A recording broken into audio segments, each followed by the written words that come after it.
Okay, welcome everyone. I am Sally Lipsky from Plant-Based Pittsburgh. And today we're exploring protein, the beauty of protein and more.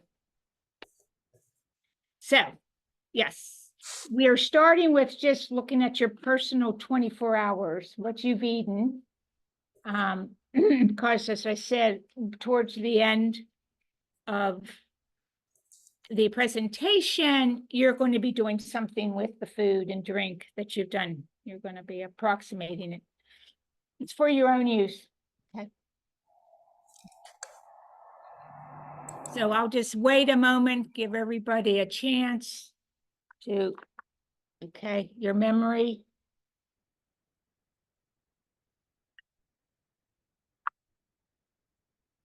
So today, what I did is I went into Brenda Davis, who just recently wrote, she's a nutritionist, plant-based nutritionist, and she recently wrote a book on new protein. And she also wrote an article in a magazine that is the American Vegan Magazine. So it was very helpful for me in the spring edition to have this information so that I could use it in today's presentation and hopefully make it simple, but somewhat simple and clear. So let's start with trying to figure. Okay, so this is the chart. We're going to refer back to this at the end, but I wanted just to show you, this is the comprehensive chart that Brenda Davis put in the American Vegan, and it's recommended protein intakes.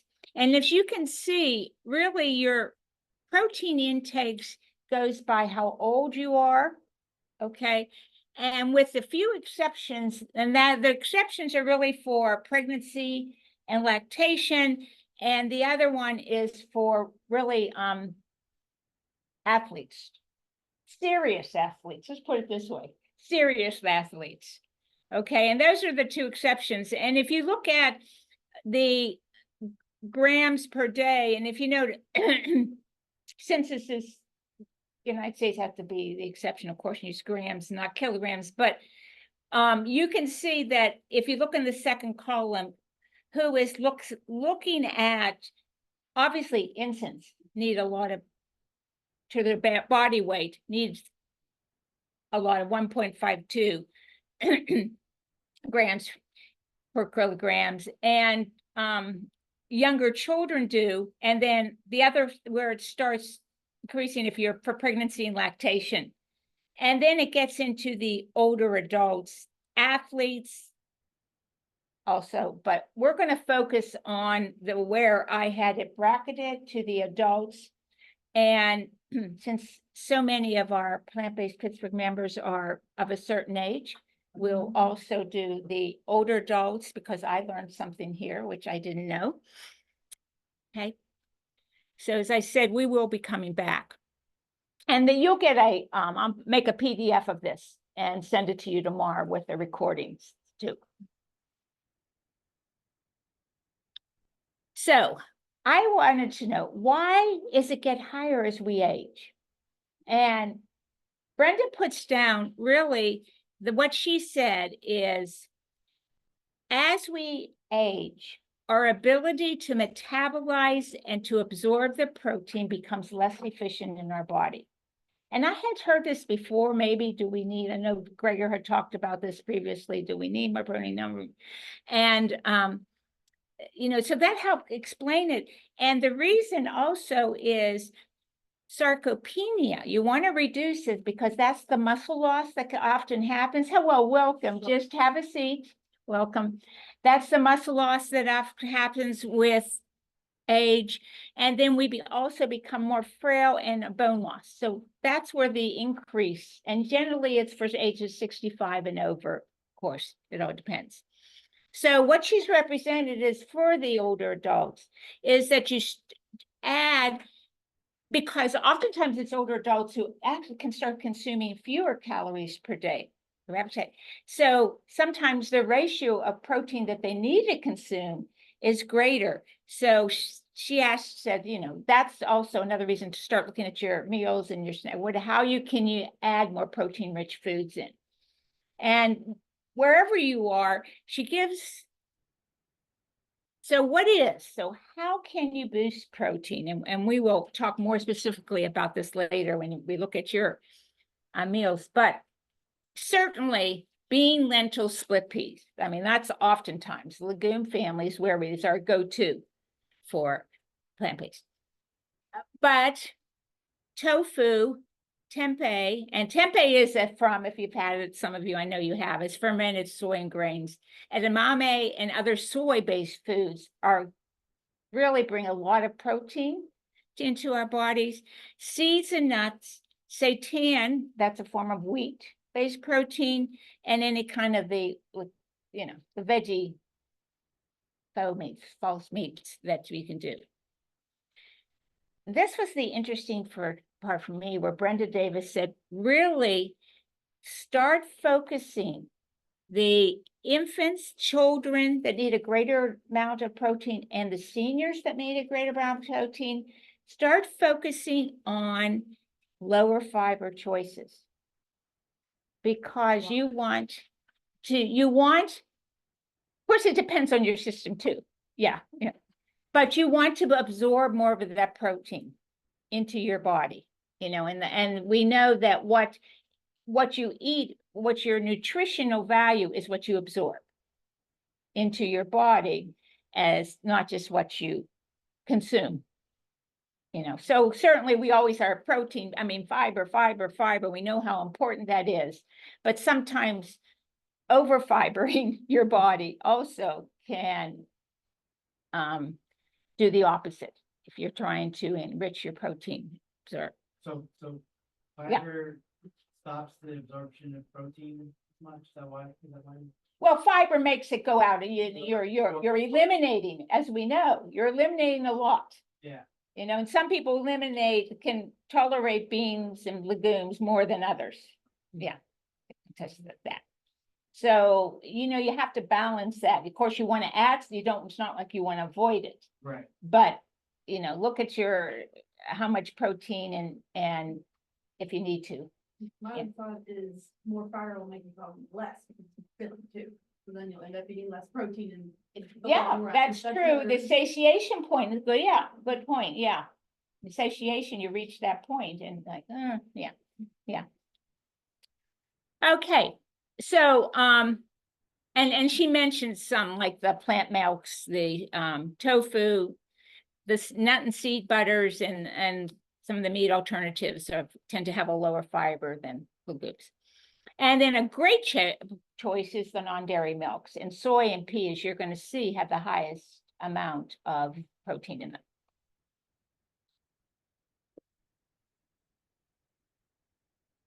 So if you look on average, this is on average, if you look on average, you say, these are we'll call them the 5 food groups for fundamental.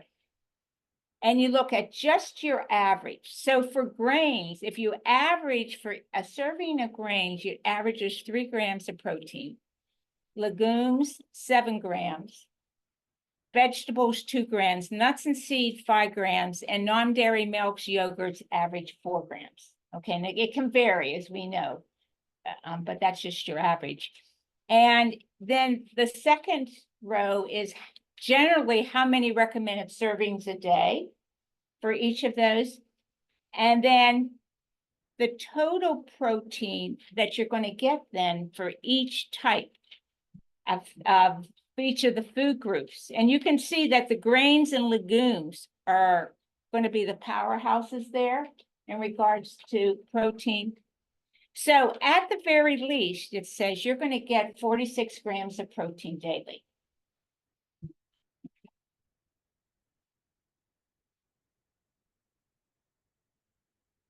Now, let's get more specific. Okay. So I'm hoping that these charts that I'm going to pull up are covering some of the foods that you've eaten in the last 24 hours, okay?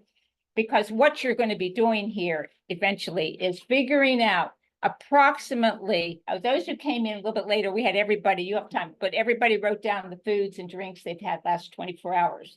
Because what you're going to do is you're going to take those items and you're going to approximate your protein intake so that you get an idea of this is how much protein I had the last 24 hours. You know, am I within the limit, below, above? It'll just give you a general idea.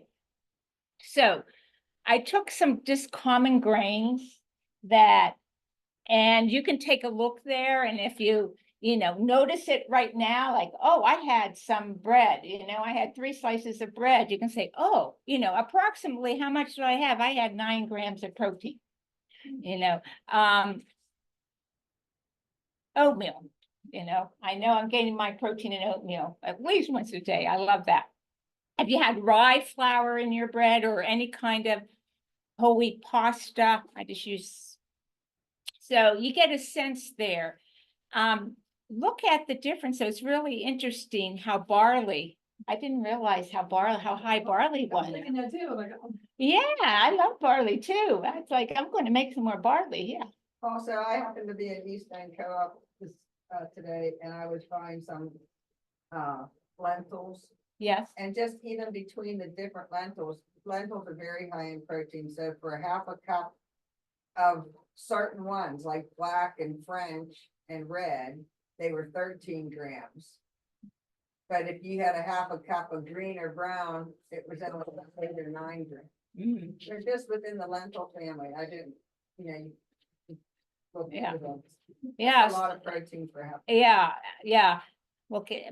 The other thing is, flour had, what else was I looking at when I did this? Oh, some of the things I'm going to start at, like spelt, I just got some spelt flour I ordered, and it's like, oh, this is a good one to start using that when I'm baking something, throw in some spelt flour as well as a whole. And I knew couscous. I like couscous. That's a good, yeah, it's a go-to. Yeah. And farro, that's another one I have in my cupboard. Also good. And very quick and easy to make. This dry or cooked? Because a lot of them, the half cup of cooked versus Cooked, dry. yeah, cooked. This is cooked. Yeah, yeah, yeah, good point. Yeah, this is cooked. And sometimes, we eat more. It's just, as I say, we're approximating, of course. Now we get to the legumes. Yes, and Nancy is right. Look at the lentils. It's 9 grams on average. Just that. Yeah. I just went up and added average. Soybeans, 14 grams. Yeah. Lima beans, which I never make, never. But now you're going to consider it, huh? 11 grams. Yeah. And black beans, they're all very similar. The canned beans, the kidneys, they're very within a few grams of each other. Okay. Starchy veggies, which I rely on a lot. Corn, peas, a half cup, I like that. But I eat a lot of potatoes, and when it's one red, if they don't go for reds are pretty, it said 1 medium, but they're still pretty small. And they won't fill me up. And the same with the gold. Oftentimes it won't fill me. So you got to have a couple, but you might recognize your, if you've eaten any of these the last 24 hours.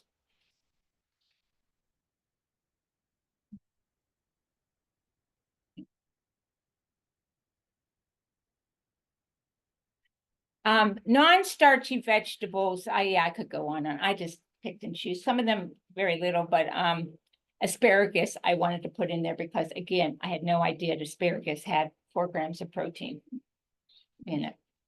That's just, and this one here I put for a cup because opposed to it. Oh, microgreens, you notice that? Yes. I got my microgreens in, yeah. I just took some flour because I'd have more. And look at the, sprouting too, soybeans sprout. Well, the soybeans, we full of it.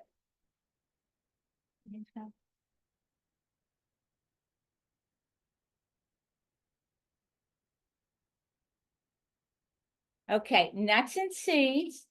Doesn't it remind you, get that hemp seeds? I never use them. Uh-huh. It's a great reminder. Peanuts too, as compared to, so one of the things I brought some protein-rich snacks that as we do our figuring out our protein, one of them I have ants on a log, you know. It may take some celery with peanut butter and some raisins on them.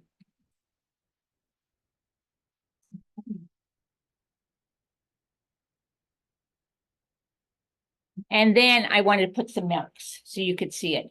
Almond milk, I knew that the protein is almost not this cashew. Coconut surprised me.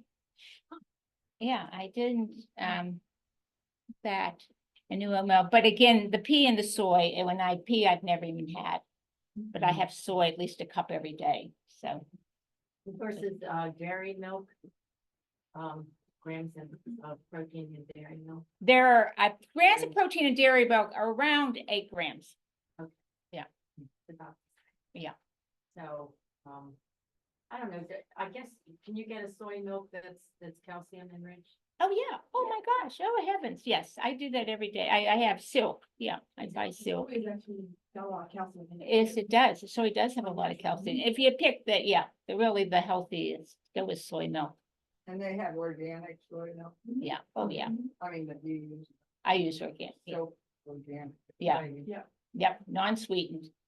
Yeah. And we had Karen Webster did a great class. Was it last month? Maybe it was. Yeah, I think it would change like, she did great on making your own milks. Oh, Yeah, and there's if you watch it and you want the handout goes with it, just email me but she did a really good class. It's I think it's an hour. So I have another question. B vitamins, vitamin B12, iron, it's how they're all enriched. All of these soy milks Are enriched with that.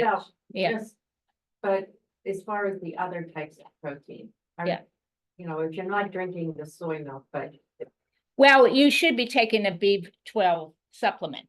you should. Yeah, 2.5 at least milligrams or 1,000 if you're older, like 1,000 milligrams each day. So you want a supplement for sure. Okay, so B12, and it doesn't really get absorbed orally that well, so a lot of B12. No, not a lot. No, you don't need a lot Okay. of B12. Yeah. There should be something in the book that you have. Are you new to plant-based eating, Sue? Or Yeah, you? this is my first meeting. I know it's your first meeting, but I didn't know how familiar. Yeah, I'm glad. Welcome. I mean, this is Yeah, great that you're here. So I just had questions on that, and then iron, because I know that's something I personally.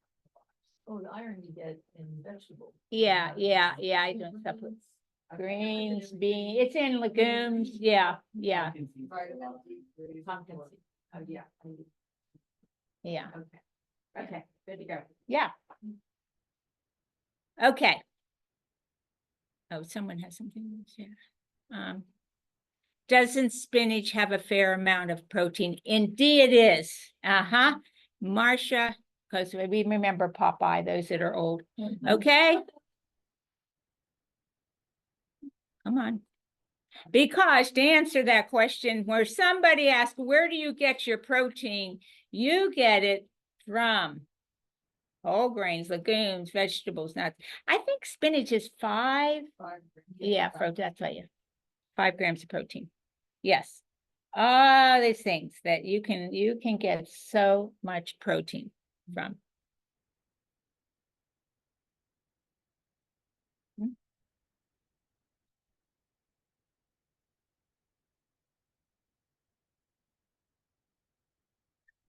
You know, I remember a workshop with Neil Barnard from Physician Committee of Responsible Medicine. Is that he said, because people were asking about protein, he said, don't worry about protein. Don't worry about it. Just, but yeah. Need a well-rounded, multicolor, yeah, you'll get your protein. Okay.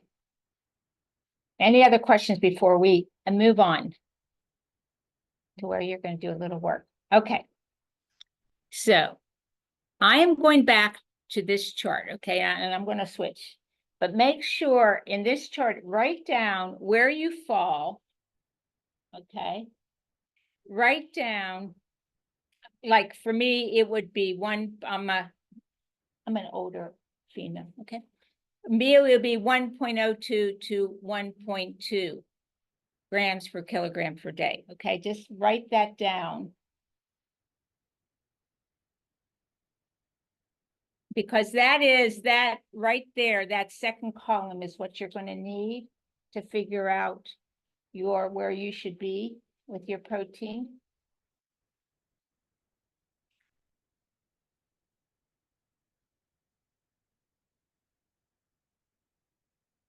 Okay, so now we're ready for a little math. Yes, I had to use my phone, my calculator on my phone. So you can cheat all you want here, okay? As we do this. So here's what, because I'm using pounds as we do in American, we use pounds. If you look at 1 kilogram equals 2.2 pounds, okay? So what you do is you're taking a 3-step process. You're taking your body weight in pounds. Then you're going to divide it by 2.2. And then you're going to multiply it by that second column, okay? That grams per day in that second column. And I'm going to show you some examples, okay, that you'll see. Okay, so the first example is for an adult female who's under 65. Her body weight is 126. And if you divide her pounds, which is 126 by 2.2, it comes up with 57. Okay. You multiply 57 by 0.8. And the reason is you will see here that adults, female, the second column is 0.80. Okay, that's where we got that. And then you do that, it comes out 45.6 recommended approximation daily grams of protein that should be eaten, this 100. And if you see here, the female came out 46 right there in the last column. Okay. It gets a little bit more complicated, just a little bit, when you get into a range, like for older people. Okay, so I did that one. This is for an older female adult, where it has range of 1 to 1.2 grams. So we use the same body weight, which is 126. What we did is divide the pounds, her 126 by 2.2, and we get 57 again. Okay. And then what we did is multiply 57 by the lower minimum amount, which was 1.0. 1.0 by 57 is 57 grams of protein recommended minimum for that older senior adult. And if you multiply 57 by 1.2, which is the maximum, you come out with 68.5. So this woman should be eating somewhere between 57 and 69 grams of protein a day. And you can see how that varies for the younger female, who was 46 grams. Okay. And if I go back up, you can see that for the adult female, it comes out to 57 to 69. That's the range. That's how this chart, she came up with this chart. Okay. So are you ready to do it for yourself? Or if you've already done it, okay? Just put your body weight, that's what you need to know, and then how old you are. Two crucial numbers here, age and weight.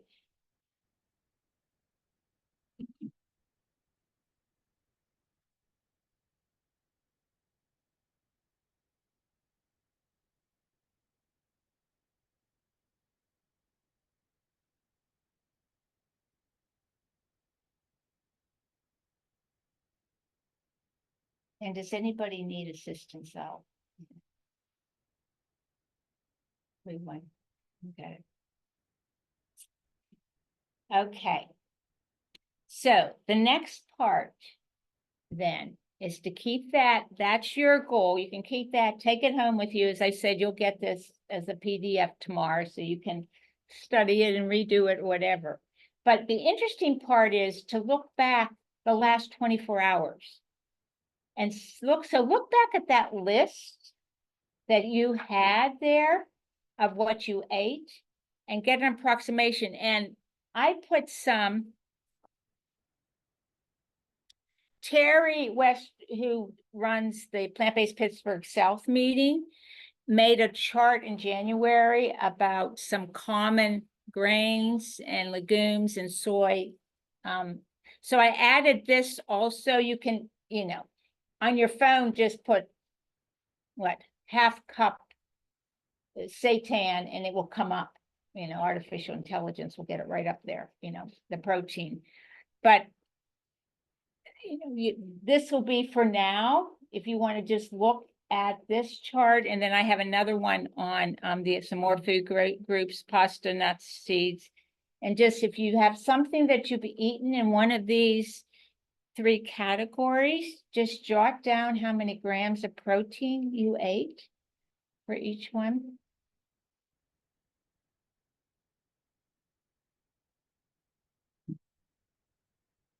Because when we're done here, we're just going to get some select people that want to say, wow, I'm pretty close. I ate almost intuitively, or I need to up my protein, or I need less protein, whatever. And while we're waiting, Nancy, do you want to talk about your... She asked me, she came in here early. Yeah, let's totally confuse everybody, okay? Well, there is a thing called net protein utilization chart.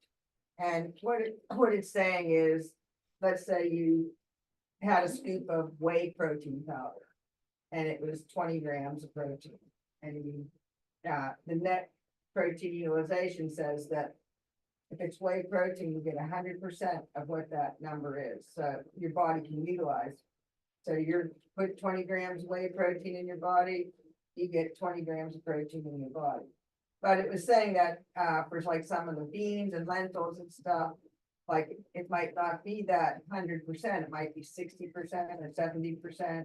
So if a cup of soy or whatever was 10 grams and it is only a net NPU, net protein utilization of 70%, even though you think you ate 10 grams of protein, your body can only use 7 grams of protein, 70% of that, 7 grams of protein. So it's just another thing you might want to check into. I don't know if I even want to, I was afraid to mention it, but you would think you're getting enough, but your body can't utilize all that you put in. So you might be a little bit lower than what you thought you would actually get. Yeah. Now, I don't know if the people who said you need 0.8 or 1.2 or 1 took that into consideration when they came up with that number or not. Those numbers on that chart really was mainly from, because United States, the US dietary guidelines aren't as precise and as particular as the European Union. And those are basically mainly on the European Union. So it's just another thing Yeah. to look into, Yeah, if you really want to drive yourself Yeah, crazy, it's right, another but thing. if Yeah, you're gonna err on the side, say err on the high side, since you know that the utilization isn't 100% with Yeah. plants, there was none that were 100% with plants. Yeah. So err on your high side is. Yeah. Yes, Rick. How much percentage of what you eat is different, much different? With different proteins, It is. so how do you? Well, there's a chart called the net protein utilization chart. And who comes up with this chart? What is the, You know what, let me get a chart and I'll send it to you and then. if Yeah, I can people wanna email see it, people you can if they- put the link or whatever. okay, The average 70%? It was different. for different ones, yeah. It was from 50, what I saw was 54% to 84%. Yeah, it was a pretty big range. But like, not everybody's talking about it, so I don't Yeah. know how, you know what I mean? Yeah, I don't know. yeah, the first time I've heard Right, it, yeah. that's what I'm saying. So Yeah, if you yeah. don't hear- If you're maybe an elite athlete who maybe, I don't mean, know. Dr. Furman and Dr. Uh. Greger and all, nobody's mentioning it. but No, I don't know. if it's no. Just because they're in the plant-based world, or I don't know, Yeah, I've never had it. tossing it out there. Yeah. So any more questions in the chat or from the audience? Do you want to see another slide that? I also supplement with protein powder, so if you're not hitting your numbers or you find it difficult to hit the numbers, Yeah, it's very simple. to Yeah. Get a plant-based protein and, you know, one scoop is 15 grams. mhm, And so like I throw one in my smoothie every morning. uh-huh. Now you're very active. Yeah, Nancy's very active, so you would need, Plus Yeah. I'm old. plus, okay, that Older. combination. Older. Older, and we can go back there. She's in the bottom, the last, yeah. But it's just another. So do people want to share? I'm interested. Does anybody, I'm gonna go back to this one here. I'm just curious. So has anybody figure out their approximate protein yet? Or want to share?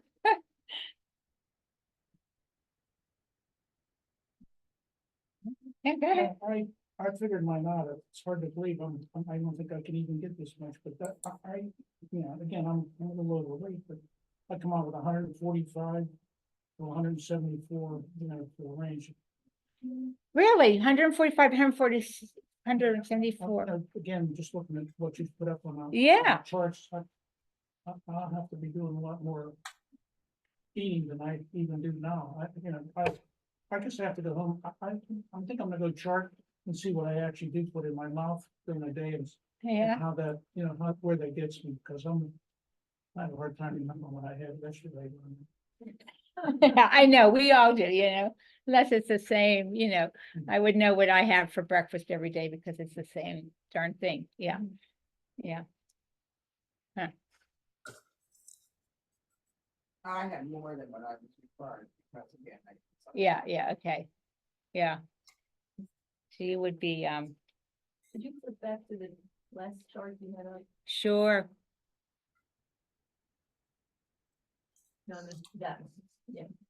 Okay.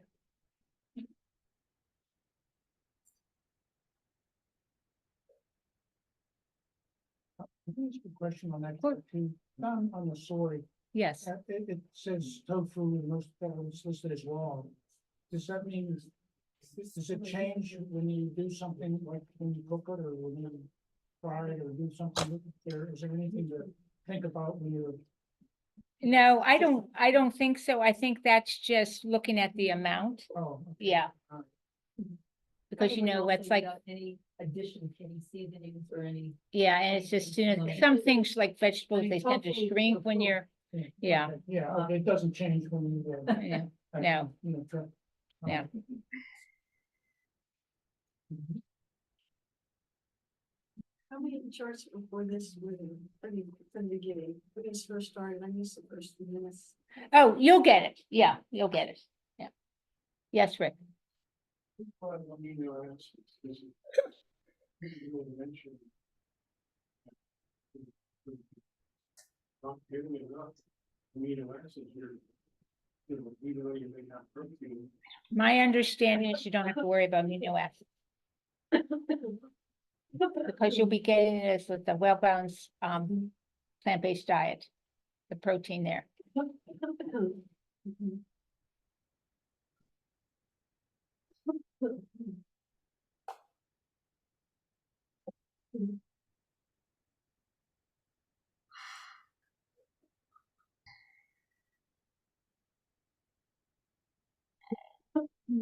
Anybody else here want to share?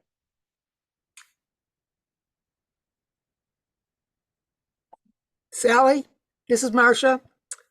Yes. I didn't figure it out, but I figure yesterday I had rolling oats and blueberries for breakfast, and then I had split pea soup made with carrot, onion, celery, and potatoes. And then today I had a salad with romaine, carrots, mandarin orange, apple, blah, blah, blah. And then I'm having a Brittany Giroudi pasta e vogoli for dinner. Okay. So I figure I'm getting plenty of protein everywhere. Okay. So do you feel like that was one thing I started looking at? Is that for each meal, is there protein in a source in each meal? Yeah. Like even adding a tablespoon of ground flax seeds. It's like getting protein in something.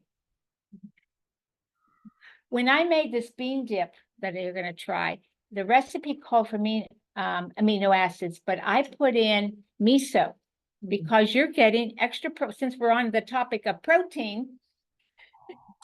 We know, just to look at it's 2 grams of protein per teaspoon of miso.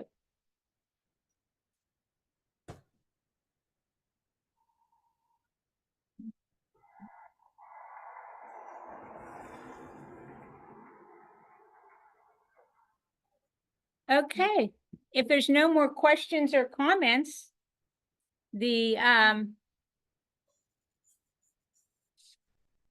those who are online and can't taste the snacks, I think we're done here. So thank you, everyone. I'm going to stop it. And as I said, you'll get the information tomorrow.